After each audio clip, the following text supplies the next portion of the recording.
Is that a second spun video in the same month? Yes, it is. Which, considering that before this video I had uploaded exactly 2 videos in the entirety of 2026, I understand that this might be a little bit shocking. And I know what you're probably thinking. What Riot MMO news has spun dug up this time? Well, nothing. Not this time, sorry. Today, I actually want to do something completely different. Instead of staring at Riot Games LinkedIn pages, dissecting job listings, or trying to figure out what these f***ing mysterious eyes mean, I want to talk about something way more important. What the Riot MMO could actually play like. Because when you stop looking for leaks and start looking at the systems Riot has already built across League of Legends, Legends of Runeterra, Teamfight tactics, and really the entire Runeterra universe, you start realizing Riot may have already shown us the blueprint for their MMO. Its classes, its races, and how the potential regions may affect them. Because some of these systems already fit an MMO really,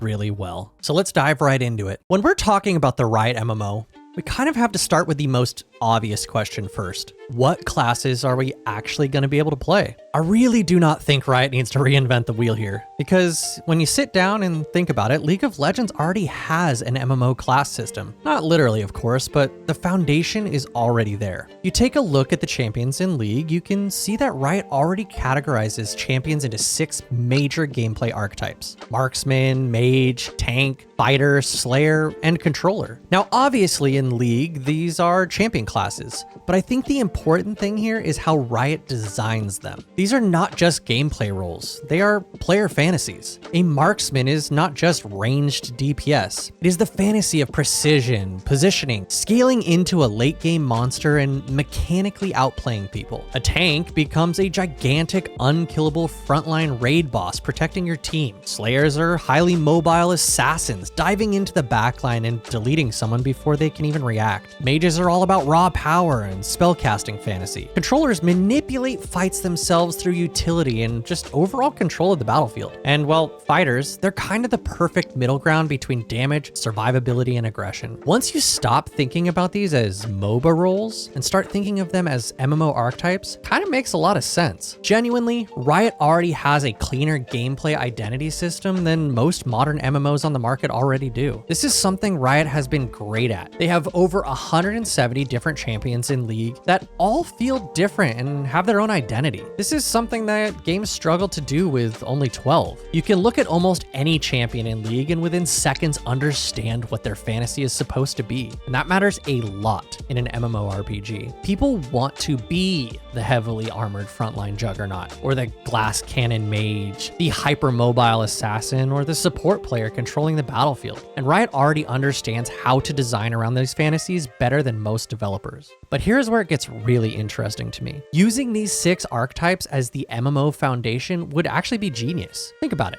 Instead of trying to balance around 35 completely unique classes, Riot could balance these 6 core archetypes and then expand player identity in other ways, which, if you have played literally any Riot game ever before, you probably already know where I'm going with this.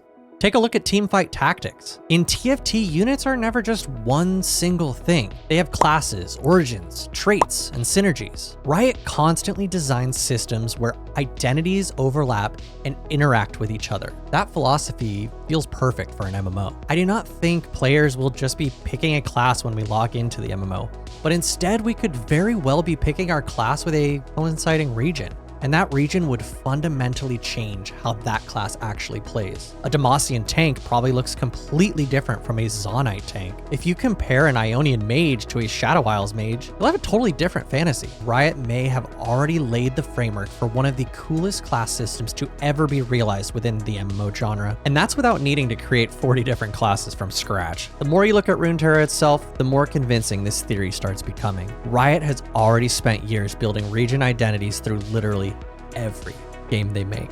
When it comes to the regions, I think this is where Riot could make the MMO feel completely different from almost every other MMO on the market. Because Runeterra's regions are not just locations, they're full-on identities. You are not just from Demacia, you are Demacian. You're not just from Noxus, you carry the philosophy that Noxus carries. Every single region in Runeterra already has its own culture, combat style, aesthetics, politics, values, and even approach to magic. Which means if Riot actually tied class identity to these regions, the amount of customization potential becomes kind of insane. Not because there are hundreds of classes, but because the same class can evolve differently depending on where your character comes from. Imagine a Demacian mage. That alone is already incredibly interesting, given the fact that Demacia traditionally or historically, or depending on where you're at in the lore, hates magic. So maybe that class fantasy becomes more about hiding your magic, restraint, anti-magic defense, or forbidding spellcasting in general. That class could even be called a mage seeker for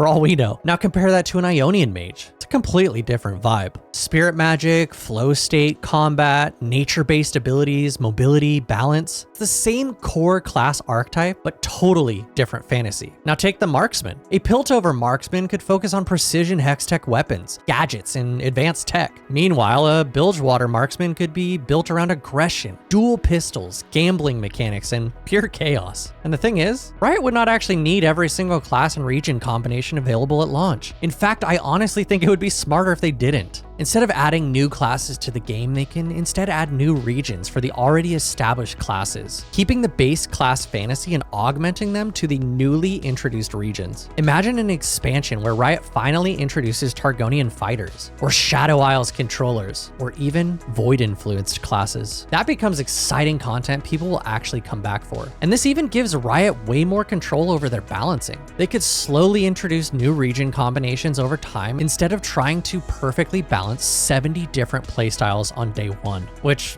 let's be real, every MMO struggles with this already. But another thing I keep thinking about is whether players could eventually change their region, because that opens up some really interesting MMO progression ideas. Maybe your character starts as a Noxian fighter, but after leveling through Ionia, learning new philosophies, joining different factions, you eventually can unlock the ability to switch your region's allegiance, which wouldn't necessarily change your core class, but instead change how that class expresses itself in combat. And if Riot committed to a system like this, your region stops feeling like a starter zone choice and starts feeling like an actual part of your character's progression and story. Riot has already put effort into making every region feel distinct across all of their games. This feels like something they've been preparing us for with every new season, patch, cinematic, show, and game over the last decade or so. One thing I think Riot has learned over the years is that players love small gameplay modifications that slowly evolve their playstyle. Not necessarily giant class changes, but little adjustments that make your character feel more personal. And League already does this with their rune system. In League of Legends, runes are not really designed to completely redefine your champion, but instead they are designed to slightly alter how your champion functions. Little bonuses, utility changes, combat modifiers, resource generation, survivability, or even mobility. Tiny adjustments that slowly shape your playstyle. That philosophy, for me at least, feels like it would be so cool to have in this MMORPG. Imagine taking the class and region system we have already discussed and then layering runes on top of it. Now suddenly your character becomes even more personalized. Maybe two players are both the exact same Noxian tank, but one builds heavily into threat generation and crowd control for raid tanking, while another uses runes focused on sustain, lifesteal, and solo content. Same class, same region, but an entirely different combat role that could be tweaked on the fly. Riot already has years of experience designing this exact type of layered customization. But the really fun part, for me at least, is imagining how weird Riot could get with the MMO runes. League runes already have some fun and goofy utility traits, like free consumables, movement bonuses, or even summoned pets and helpers. So imagine if they could do this with the MMO variants of those systems. Maybe there is a rune that periodically summons a little Poro merchant, delivering free food or consumables. Maybe tanks can spec into additional aggro generation through Hextech target dummies. And don't get me started on the potential from rune crafting, whether it's through trade skills, exploration, PvP progression, raids, dungeons, anything. The possibilities are endless. Riot could constantly expand rune options over time without needing to create entirely new classes. New raid releases, add new runes. New expansion, add region-specific runes. New PvP seasons, introduce experimental combat modifiers. It gives Riot an almost infinite progression system that can evolve alongside the game for years. And when you combine classes, regions, and runes all together, you start getting a version of the Riot MMO that feels incredibly customizable without becoming completely impossible to understand, because underneath all the customization, the core identities still remain readable. You still know what a tank is, and you still know what a mage is, but every player slowly shapes those identities into something that feels uniquely theirs, and at least from my perspective, feels very on brand for Riot Games. This is kind of why I have become so obsessed with the Riot MMO lately. When you stop looking for the leaks and start looking at the systems that Riot has already built across all of their games, the more it feels like they may have already set the foundations for something really special. Classes, regions, runes, none of these ideas feel very random, and maybe we get some of them or we get none of them. Maybe it's a completely classless system and I'm just pulling things out of my ass. But Riot already has years of experience designing layered gameplay systems that build player identity without completely overwhelming players, and we are only scratching the surface here. I didn't even get into TFT traits really, which might honestly be one of the most interesting systems Riot could potentially adapt into MMO itemization. Imagine armor sets or weapons giving synergistic bonuses the same way traits work in TFT. Entire builds could revolve around combining item identities, region bonuses, and class synergies together. The rabbit hole gets really deep